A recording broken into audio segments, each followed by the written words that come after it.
This is Amy and this is Shalia. They're both the same age, at the same school, and would both like to be nurses one day. But while Shalia lives at home with her dad, Amy is a foster kid. How could this impact on Amy's future? There are around 8,000 children in Queensland living in foster or out-of-home care. When a child is removed from their home, the state government takes on the responsibility for their needs and is obligated to provide for their safety and their future. Living in foster care can impact a child's education.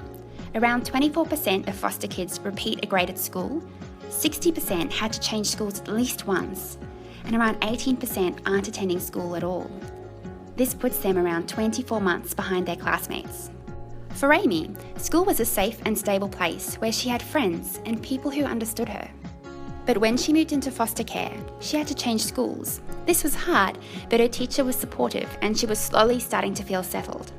That didn't last long though. Another foster placement meant another school. She had to start all over again. And again, and again. The constant moving and trauma caused Amy to have difficulty controlling her emotions. Because of this, assumptions were made about her being disengaged or damaged, when rarely, her actions were in response to how she was feeling. School is not just education, but sets children up for life. Let's fast forward a bit.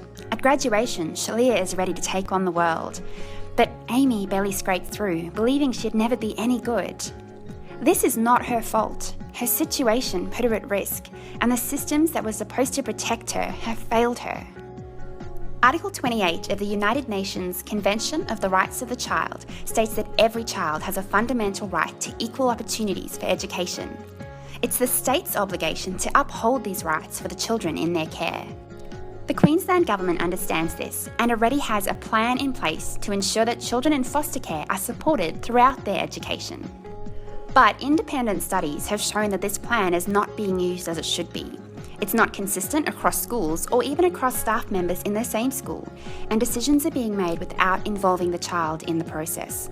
What's the point of having a support plan in place if it's not actually being used properly? What can be done about this? Can we make a difference for these children? We can. We're petitioning the Queensland Government to review their policy to ensure that all schools are being consistent in their support of foster children.